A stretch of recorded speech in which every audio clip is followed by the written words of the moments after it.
Hey now, what is up everybody?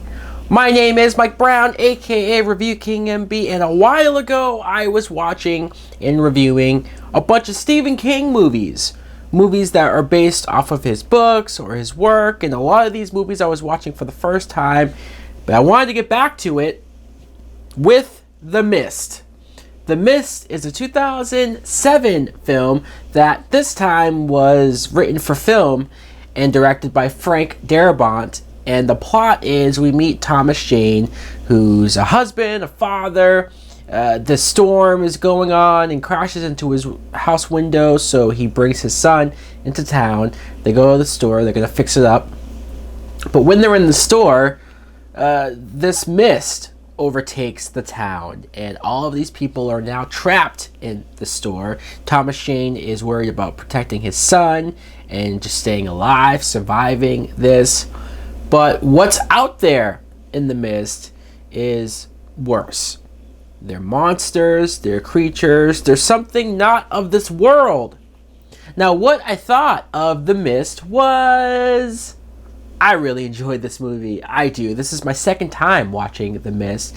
And the thing that I like the most about this movie is tone, is mood, is atmosphere. Because Thomas Jane, I buy him as his character, but him in this world and just wanting to, once again, protect his son, protect his family. And when you see him at the store with all of these people around, there's so many different types of people, so many different types of characters. Some are crazy, some are good, and to see who you can trust, to see who's going to go off the deep end, that's what I love about it. I love survival type movies. And some of these casts you have, well, so many of them are from The Walking Dead, which is funny. You have Andrea, who I know some people don't really care for, Dale, and Carol. In fact, I was expecting Daryl Dixon to show up, or Rick Grimes. Like, why not? It probably would have made this movie that much cooler. But some of the other actors and characters, Andre Braugher, who was the neighbor, his tree fell on his boathouse. When he goes there and they try to tell him what they saw, this creature, tentacles, how it grabbed and killed Sherman, the Shermanator from American Pie.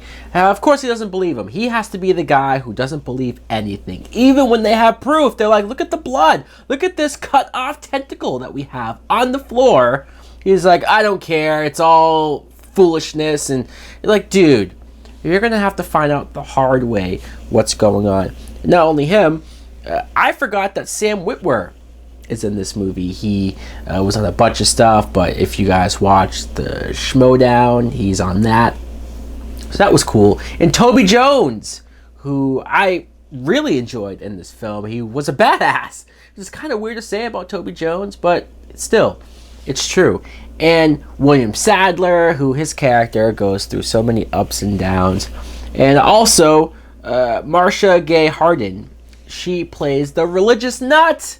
She's the crazy woman who at the beginning nobody really believes her. They think she's crazy, but when stuff hits the fan, when people start dying, when they see these creatures, everybody flocks to her. Everybody's like, yes, prophet, you're right.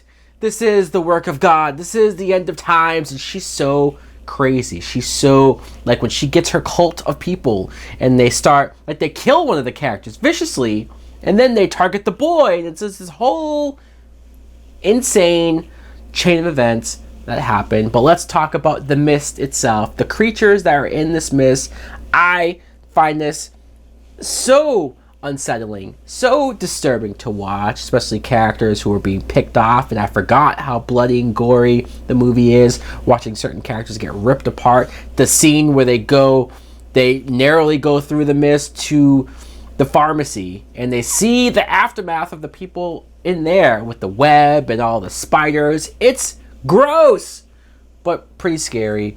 It is a lot of CGI.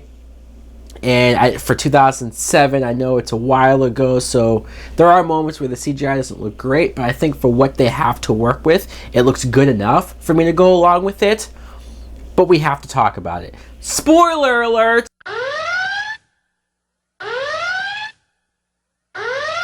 the ending where the five of them, they're driving away, they're trying to survive, they're seeing all of the stuff that happens. Thomas Jane sees that his wife is dead. All these people are dead out there.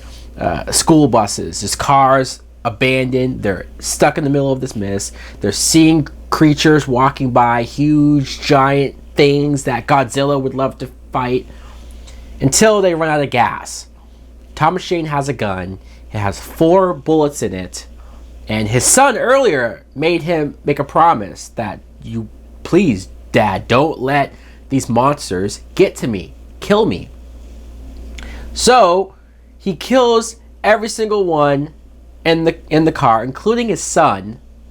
And there's no more bullets left, so he goes outside the car. He's like, come on and get me. He's waiting for the creatures to take him and eat him, until you see the cavalry, the army, the military, a bunch of survivors coming through the mist, and the mist dissipates, and now they're saved, except for he already killed everyone.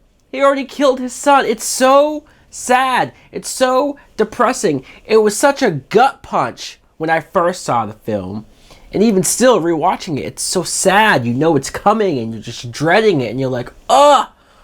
This wasn't even how the original Stephen King story ended. Frank Darabont added that in. He rewrote this ending, and Stephen King saw this and said, hell yeah!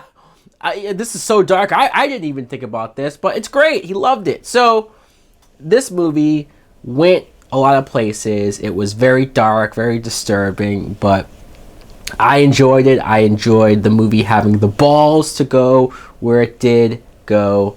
So guys, let me know in the comments below what you think of The Mist. Do you like it? Do you love it? Or do you hate it because that ending is too much? Thanks for watching. Like, comment, subscribe. Later! These silent screams became a part of me. I'm moving past that. Please won't you free my soul? Can't hardly breathe in this society. I'm just a madman. Leave misery.